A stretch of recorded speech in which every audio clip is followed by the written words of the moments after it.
Забайкалье, которое граничит с Китаем, накануне госпитализировали сразу всю семью. Но опасный вирус у них не подтвердился. Фантомный недуг или реальная угроза? Конференция, посвященная пневмонии нового типа, прошла в Минздраве Ингушетии. Раскрываемость преступлений увеличилась и составила 63,5%. Если смотреть по отдельным категориям преступлений, произошло увеличение раскрываемости убийств, краж, преступлений экономической направленности.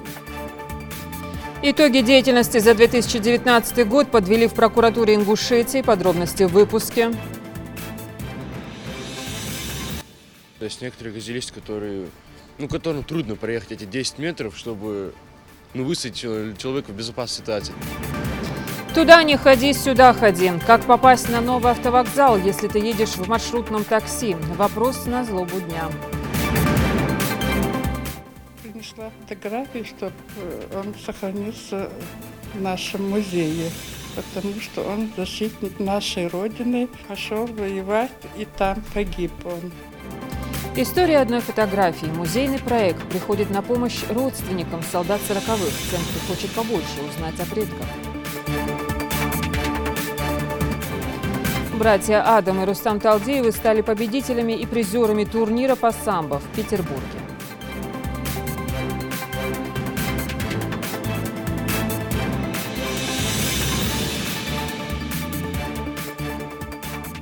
Здравствуйте, это новости 24. В Магасе состоялось совещание под председательством Махмуда-Али Калиматова и замгенерального директора ПАО «Россети», руководителя Россети «Северный Кавказ» Виталия Иванова. Обсудили вопросы совместных мероприятий Ингушетии и компании «Россети «Северный Кавказ» по консолидации бесхозяйных электросетевых активов региона. Цитата. «В настоящее время идет процедура по оформлению права собственности компании «Россети «Северный Кавказ» на 350 электросетевых объектов Ингушетии, которые включены в программу снижения потерь», сообщил Иванов. В целях завершения мероприятий по оформлению прав на бесхозяйные электросетевые объекты, которых в республике около 1000, участники встречи приняли решение о проведении повторной совместной инвентаризации имущества. Эта работа проводится энергетиками в интересах жителей республики и является социально значимой. Абсолютно незаконно источник повышенной опасности, откуда-то берет электроэнергию, распределяет ее, поставляет ее, понимаете?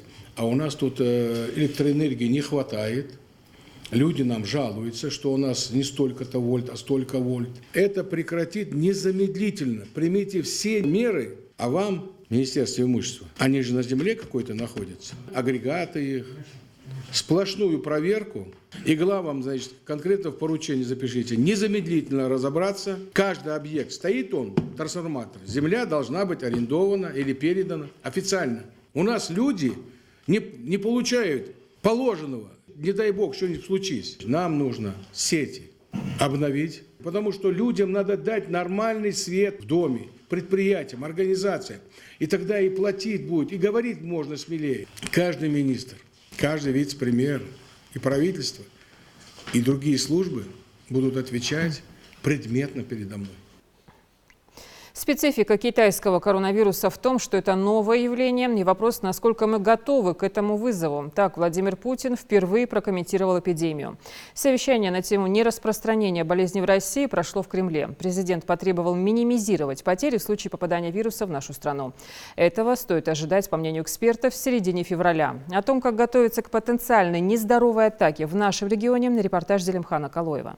В Китае растет число заболевших новым типом коронавируса. The number of people infected by a mysterious respiratory virus has more than tripled over the weekend. Chinese officials are advising 11 million people at the center of an outbreak of a new virus to stay where they are. Коронавирус – новость номер 1 во всем мире. У людей паника. Каждый час сводки как с фронта. От опасного вируса умерло больше 100 человек. Количество зараженных растет с каждой минутой. В зоне опасности все. В Минздраве Ингушетии подключились к обсуждению проблемы. Гарантии, что чума не дойдет до региона, нет, поэтому нужно быть готовым к любому исходу. Обеспокоены ситуацией, которая вокруг нас сейчас развивается. И сегодня у нас был селектор с новым нашим министром здравоохранения Российской Федерации, с главным санитарным врачом Управления Роспотребнадзора Российской Федерации. Все они обеспокоены Обеспокоена дважды, еще скажу почему, более, так скажем, проявляем сейчас внимание к этой инфекции, потому что она ничем не отличается от банального вируса гриппа. Сегодня конкретно сказать, как определить коронавирусную инфекцию, к сожалению, не может нам сказать ни один человек. Роспотребнадзор, Минобр, Центр гигиены и медицинские работники о китайском коронавирусе и мерах предосторожности собравшимся рассказала доктор медицинских наук Зарема Евлоева. Вирус имеет низкую устойчивость к дезинфектантам и относится ко второй группе патогенности. Эпидемиологическая характеристика инфекции, которая вызвана коронавирусом, источник опять-таки не установлен, но предполагается, что впервые случаи заболевания были связаны с посещением рынка морепродуктов в городе Ухань, на котором продавалась домашняя птица, змеи, летучие мыши и другие животные. Опять-таки первые заболевшие – это как бы продавцы. 5000 с лишним человек находятся как туристы в Китае, их тоже должны были привезти чартерным рейсом, бортом. И то же самое надо будет, если кто-то будет из нашей республики, тоже надо будет, списки нам, наверное, даст Роспотребнадзор, и мы будем это контролировать и наблюдать за этим. Поэтому двоекратное обследование самое главное.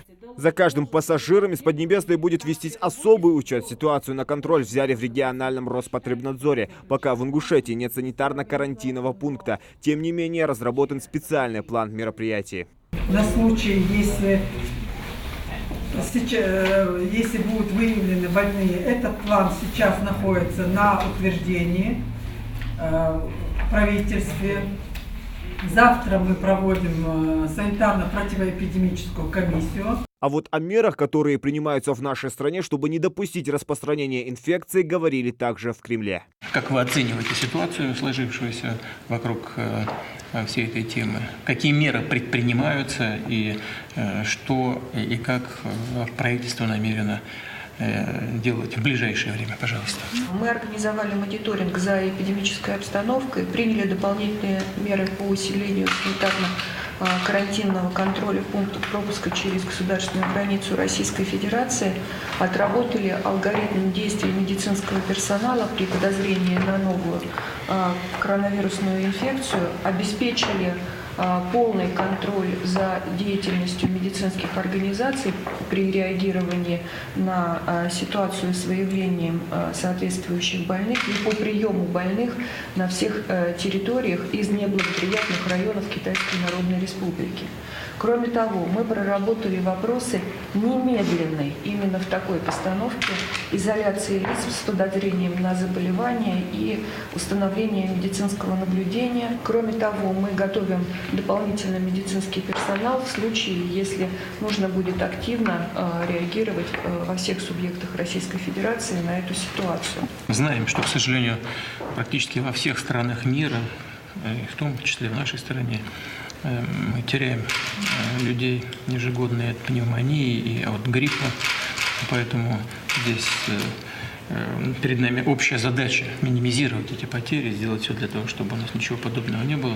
Что же касается нового коронавируса, то вся специфика заключается в том, что это новое явление, и вопрос, насколько мы готовы к этому вызову. Я исхожу из того, что правительство, Минздрав, ваши службы сделают все от вас зависящее, все возможное для того, чтобы эти неожиданности, которые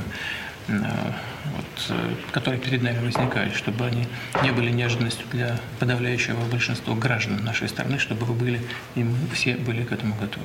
Несмотря на радикальные китайские меры, вирус успел распространиться сначала по всей стране, затем и за ее пределами. В Японии, Южной Корее, Таиланде, Тайване, США, Германии, Франции новый коронавирус постепенно завоевывает мир. Из российских регионов каждый день поступают сообщения о новых случаях подозрения на коронавирус. В Забайкалье, которое граничит с Китаем, накануне госпитализировали сразу всю семью. Но опасный вирус у них не подтвердился. Поставить диагноз помогла новая система экспресс-тестов. Ее разработали ученые в Новосибирске. Оттуда самолетами доставили в 15 российских регионов, где есть вероятность распространения болезни. Не стоит забывать и о привязанности россиян к китайским интернет-магазинам. Из всех иностранных посылок, которые приходят в нашу страну, больше 90% из Китая. Постоянные диванные покупатели есть и в Ингушетии. В день из Поднебесной сюда приходит 30, 40, а то и 100 посылок. Пока паники нету. Приходят клиенты, мы им говорим. Они говорят, что 3 месяца мы их заказали. Пока вроде никакой паники нету. Приходят, забирают. Посылок меньше не стало. Во всяком случае, пока. Вирус, естественно, все, когда говорят, боязно. Ничего, все в основном нормально. Работаем, посылки поступают, отправляем. Клиенты приходят, получают свои посылки. Своевременно все происходит. Произвольно. Постоянные клиенты, привыкшие всегда заказывать из Китая, все же опасаются за свое здоровье. Az şöyle zakaz diye, no, sağazaş diye zakaz diye hamdast. Hani alçı? Ну, вирус дондятичи. Так реально ли получить вместе с посылкой коронавирус? В соцсетях уже десятки мемов на эту тему. Передача вируса осуществляется воздушно-капельным путем. Чаще всего это происходит при непосредственном контакте. Более того, вирус может оседать с капельками слюны с мокроты при кашле на близлежащих поверхностях. Заражение человека другого может произойти при прикосновении этих поверхностей. И тут все сразу представили, как зараженный продавец чихнул или закашлял на посылке. Пугаться не стоит, вирус на предметах до нас не долетит. Мы можем говорить, что длительной устойчивостью этот вирус не обладает. Как правило, это все-таки 1-2 дня. Так быстро посылка никому не приходила. Режим ожидания минимум 2 недели. Вот и плюс медленной доставки. Но даже если она доставлена меньше, чем за это время, заразиться нереально. К слову, несмотря на то, что в России еще нет случаев заражения коронавирусом, в ингушских аптеках маски раскупают мгновенно. К сожалению, вот эти вот какие-то там усиленные респираторные, у нас их нету, я их не нахожу. Их действительно спрашивают. А обыкновенные маски, да, их берут и, наверное, гораздо больше стали брать сейчас. И люди и так у нас как бы берегутся, они и так пользуются масками. Но сейчас, может быть, чуть больше стали пользоваться. И маски раскупили, действительно, их сейчас нету в наличии. Все же элементарная осторожность никому еще не мешала. Не стоит также забывать, что в мире существуют более опасные вирусы, масштабы распространения которых куда больше напоминают эпидемию. Вот, например, данные смертности от вируса SARS и MERS, главных родственников этого коронавируса. А вот статистика от смертности гриппа за 2018 год. Цифры пугающие. Зелимхан Калоев, Магомед Белакиев, Новости 24. 27 дел возбуждено по факту нарушений в сфере землепользования. Ликвидированы задолженности по заработной плате. Более сотни должностных лиц привлечены к ответственности за нарушение бюджетного законодательства и законов о закупках. В прокуратуре Ингушетии на расширенном заседании подвели итоги работы за 2019 год. Репортаж Светланы Томовой. В истекшем году надзорная деятельность органов прокуратуры строилась на основе постоянного мониторинга социально-экономической ситуации в республике и была нацелена на защиту интересов государства и конституционных прав граждан, повышение эффективности борьбы с преступностью. С этих слов начал свой доклад прокурор республики Андрей Васильченко. Раскрываемость преступлений увеличилась и составила 63,5%. Если смотреть по отдельным категориям преступлений, произошло увеличение раскрываемости убийств, краж, преступлений экономической направленности, преступлений, связанных с незаконным оборотом наркотиков, преступлений, совершенных с применением оружия, мошенничеств, угонов транспортных средств, грабежей и разбоев. С ростом числа зарегистрированных преступлений зафиксирован рост по отдельным их категориям, а также преступлений лицами, ранее совершавшими преступления, и преступлений, совершенных в общественных местах. По словам прокурора, важной задачей являлось своевременное реагирование на невыплату заработной платы. В 2019 году удалось ликвидировать задолженность по заработной плате на территории республики. По нашим актам в истекшем году удалось ликвидировать задолженность по заработной плате на территории республики в размере 74 миллионов 454 тысяч рублей на 21 предприятие и учреждений перед 2150 работниками, из которых 7 миллионов 746 тысяч рублей – это скрытая задолженность. Несмотря на принимаемые меры, на 1 января текущего года на территории республики, по данным органов статистики, наблюдается задолженность по заработной плате в размере 22 миллионов 328 тысяч рублей. Это ГУП «Ингушводоканал» и ГУП «Ингушавтотранс». Требует первого заместителя прокурора республики Воробьева, начальника отдела Келегова, прокурора Сунжинского района Чербижева предметно разобраться с проволочками соблюдения графиков погашения старых долгов. Примите весь комплекс мер прокурорского реагирования для исправления ситуации. Также органами прокуратуры республики за нарушение бюджетного законодательства и законодательства о закупках привлечены к административной ответственности 150 должностных лиц. В указанных сферах в следственные органы в истекшем году направлено 20 материалов, по которым уже возбуждено 17 уголовных дел. По государственным муниципальным контрактам по составе на 1 декабря 2019 года общая сумма кредиторской задолженности составляет 1 миллиард 855 миллионов 859 тысяч рублей. По результатам прокурорской проверки в апреле текущего года в правительство республики внесено представление. Главе республики направлена информация в порядке статьи 4 Федерального закона о прокуратуре Российской Федерации. Требую от первого заместителя прокурора республики Воробьева, начальника отдела Келегова, до конца февраля текущего года завершить работу по даче уголовно-правовой оценки действиям должностных лиц Минфина и Минимущества республики.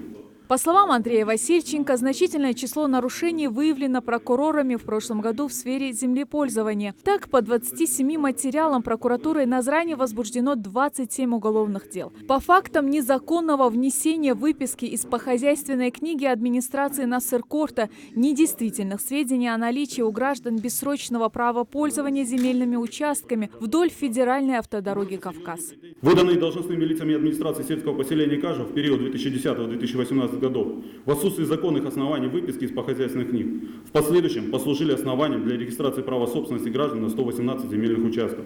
По направленным прокуратурой Назрановского района материалам возбуждено уголовное дело по статье 286 и статье 292 Уголовного кодекса Российской Федерации. Обращаюсь к прокурору на местах. Эту работу надо продолжить. Вам разосланы документы, полученные из кадастровой палаты республики. Алгоритм действий известен.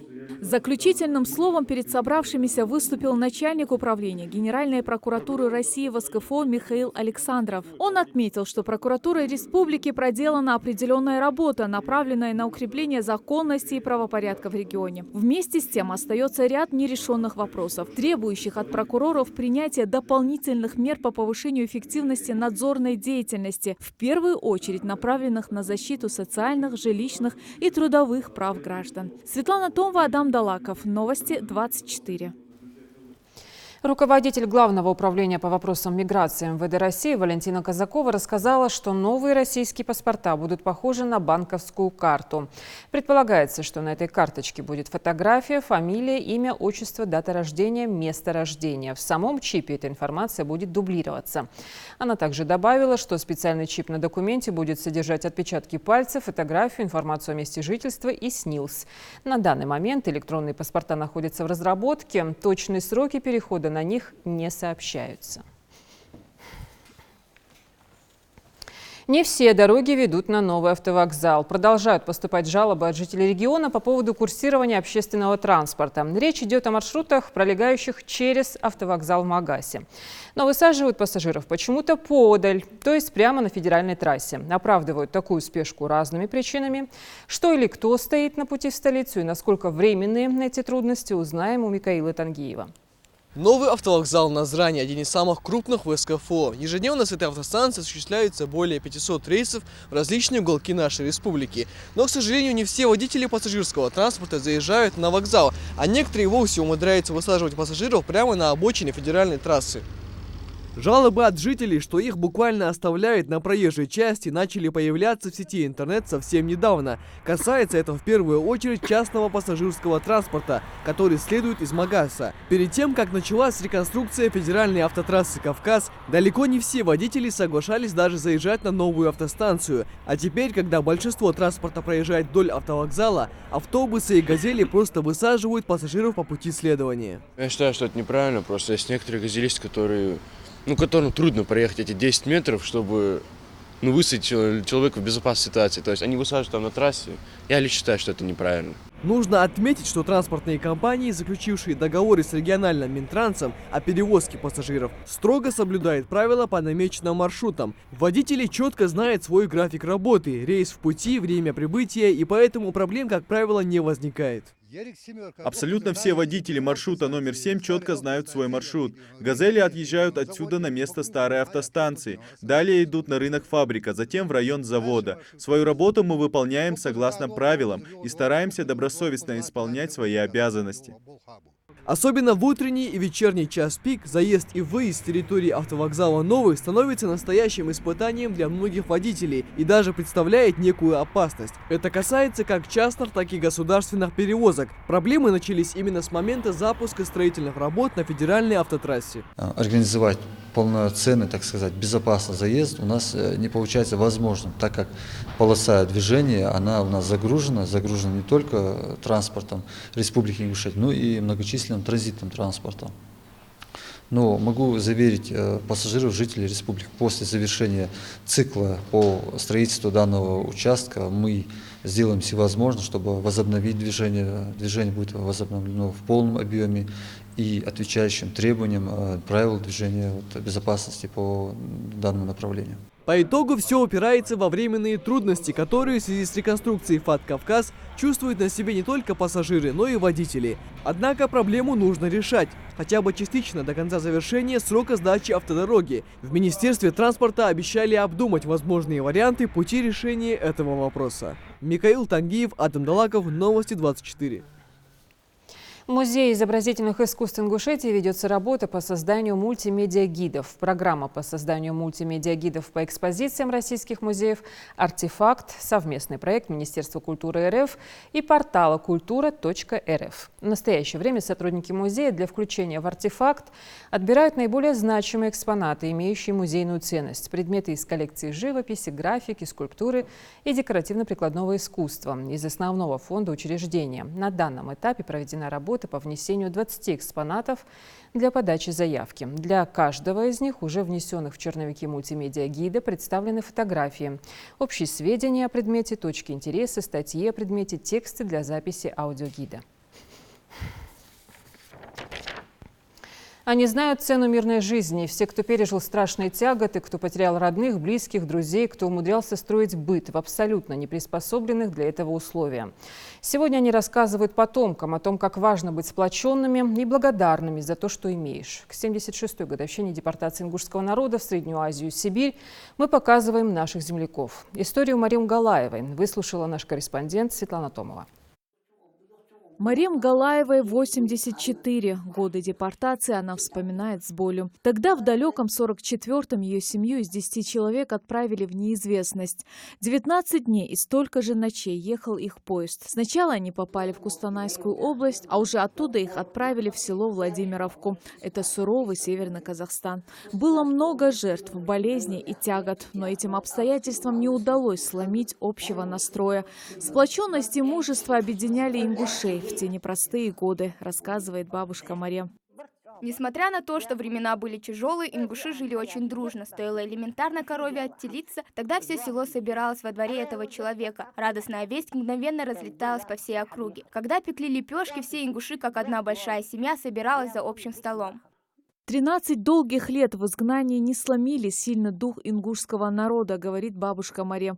Они не потеряли своего достоинства, сохранили в тяжелое время надежду на будущее. Изнурительной работы в те годы никто не боялся, все были чем-то задействованы. Сеяли и удобряли землю ингуши хорошо, благодаря чему смогли прокормить свои семьи. С наступлением весны всем раздавали небольшие куски земли. Там некоторые сажали картошку, чтобы было чем прокормить семью, а некоторые вовсе отводили свою землю под изготовление самана. Мужчины ходили на сенокос, так как очень многие казахи разводили мелкорогатый скот. А вечером они собирались вместе и обсуждали, скоро ли вернуться на родную землю. Ингуши до последнего не теряли надежду и верили в светлое будущее.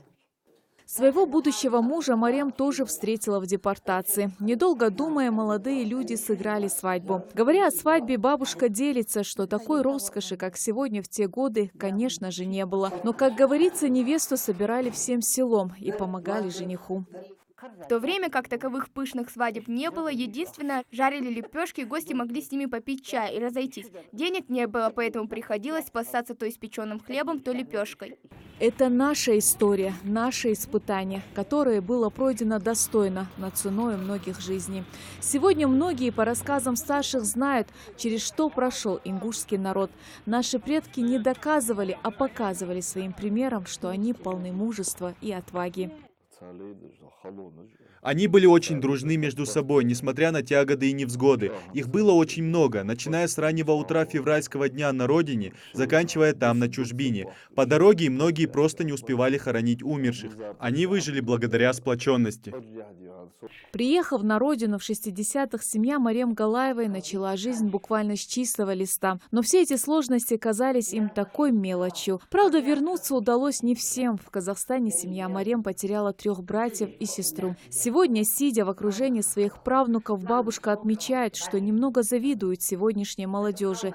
Для них созданы все условия. Но дружбы и сплоченности в годы депортации было намного больше. Ей тогда знали цену. Сейчас все удобства есть чуть ли не в каждом доме, а нам приходилось таскать воду из окраины села, даже на восстановление дома после войны. Кроме того, тогда у нас были большие огороды. Ингуши, как и другие репрессированные народы, не исчезли и не сошли с исторической арены после 1944 года, хотя в ходе депортации погибло более трети ингушского населения. И все это благодаря прежде всего силе духа, сплоченности и жизнестойкости, унаследованной от предков. Светлана Томова, Асхаб Белакиев. Новости 24. Нет в России семьи такой, где бы не памятен был свой герой. Черно-белые снимки соединяют сегодня прошлое и будущее. История одной фотографии – это проект Музея краеведения имени Тугана Мальсагова. Он позволяет по крупицам при помощи IT-технологий узнать подробности из жизни солдат 40-х. Желающих принять участие в поисках информации о своих родственниках много. Среди них и Айшет Белакиева. Репортаж Хавы Гагиевой. На жизнь каждого человека влияет 7 поколений его предков. По горским обычаям каждый ингуш обязан был знать свою родословную, а незнание своих корней считалось недостойным. Именно поэтому Айшат Белакиева, узнав об акции «История одной фотографии», решила принести снимок своего двоюродного дяди, офицера царской армии, который участвовал в Далаковском бою и отдал свою жизнь за родину. Принесла фотографии, чтобы он сохранился в нашем музее. Потому что он защитник нашей Родины, пошел воевать, и там погиб он. Знакомые привезли его тело, и мы его похоронили, наши отцы похоронили его. Он родом с села Барсуки. После размещения информации о проведении этой акции огромное количество желающих приходили поделиться фотографиями из домашнего архива, надеясь найти хоть какую-то информацию о тех, кто когда-то пропал без вести или погиб. Ведь даже самая маленькая фотография может рассказать намного больше, чем несколько страниц исторических книг. По этой акции начали люди приходить все больше и больше. И много фотографий вот за этот месяц доставлено в музей жителями нашей республики. Вот буквально вчера вот поступила фотография студентов рабфака города Владикавказ в 26 году, которые учились. Среди них сын одного из участников Первой мировой войны Гуда Гудиева. Его звать Ахмед. А вот других личностях мы и эти родственники не знают. Я надеюсь, что в дальнейшем, показав вот эту фотографию, многие, наверное, узнают своих родственников среди них. Я надеюсь, что они дадут нам информацию о них. Сотрудники музея заявляют, что процесс работы связан с немалыми трудностями. Больше всего времени уходит на поиск информации, но тем не менее они получают от этого большое удовольствие. В первую очередь фотоматериал, который приносится жителями Ингушетии, размещается на интернет-ресурсах. Далее, если кто-то узнает на снимках своего родственника, делается запрос в различные российские архивы, анализируют собранную информацию, чтобы выяснить, кто изображен на фото и время съемки. Таким образом, получается восстановить историческую картину жизни человека. Позавчера еще одна фотография поступила к нам. Он участник Великой Отечественной войны, Газдиев Хусейн Сагогович. Единственное, что известно о нем, что он ушел с первых дней на фронт, что с Минмодов его отправили в Ростов-на-Дону, и с тех пор он находится без вести. Вот его племянник позавчера нам принес вот такую фотографию, а я, в свою очередь, делаю запрос на него в различные архивы России. Проект «История одной фотографии» был запущен Музеем краеведения имени Тугана Мальсагова при поддержке жителей Республики Ингушетии. А на всех снимках, включенных в экспозицию, изображены неизвестные личности, среди которых и те, кто сыграл определенную роль в истории. Музейные сотрудники уверены, что ценность каждого снимка велика, ведь у каждой фотографии есть свой смысл и своя судьба. Хранители истории ингушского народа будут всегда рады новым материалам и новым историям. Хава Гагиева, Магомед Дедигов, Новости 24. Водные артерии пора привести в порядок. К очистке каналов и благоустройству прибрежных зон уже приступили. Управление Ингуш-Мелиаводхоз взялись за дело. Об этом накануне распорядился глава региона. О масштабных санитарно-очистных работах на участке Асса-Сунжа-1 расскажет наш корреспондент. В былые времена эти высоченные тополи сравнивали со стражниками, охраняющими местность. Теперь же здесь, на участке канала Асса-Сунжа, от былой славы остались только обрубки. Ситуацию обещают исправить в ближайшее время. У нас идут участвуют работы по очистке канала от деревьев, от ила и так далее. Здесь у нас задействованы техника в количестве 5 штук, экскаваторы, самосвалы. Общая протяженность каналов, обслуживаемых управлением Ингуш-Мелиаводхоз, составляет 520 километров со всеми оросительными отводами. Очистка этого участка была запланирована на другую дату, но по поручению главы региона сануборка начата с опережением графика. Важно отметить и то, что такой вид города в последнее время уже успел стать темой обсуждения местных жителей в социальных сетях и обращений к местным властям. Данное решение было принято руководством Ингуш-Мелиаводхоз по поручению главы республики в связи с тем, что эта территория, есть очень много проезжающих с другого региона транспорта, тут очень такая проходная часть дороги. И, как мы видим, данные работы, как нам обещают сотрудники, будут закончены в течение недели. Тут будет все убрано, будут поберены деревья и будет полностью очищено санитарное состояние. Сейчас мы идем по правому берегу.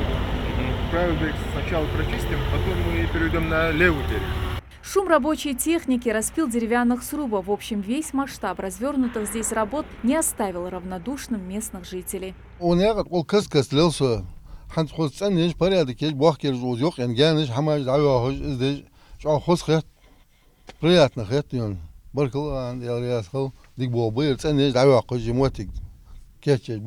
Пока участок канала медленно обретает вид облагороженной территории, уже планируют даты проведения санитарно-очистных мероприятий на других оросительных каналах.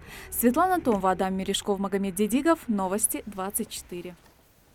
Братья Адам и Рустам Талдиевы стали победителями и призерами турнира по самбо. Чемпионат МВД России по боевому самбо-2020 проходил в Санкт-Петербурге и собрал под свои знамена 800 сотрудников полиции из более чем 60 регионов России. В состав участников соревнований входили сильнейшие самбисты России. Чемпион Европы по боевому самбо Адам Талдиев стал победителем весовой категории до 68 килограммов. Рустам Талдиев завоевал серебряную медаль в весе до 62 килограммов. Спортсмен отказался от участия в финальной битве, добровольно уступив первое место сопернику.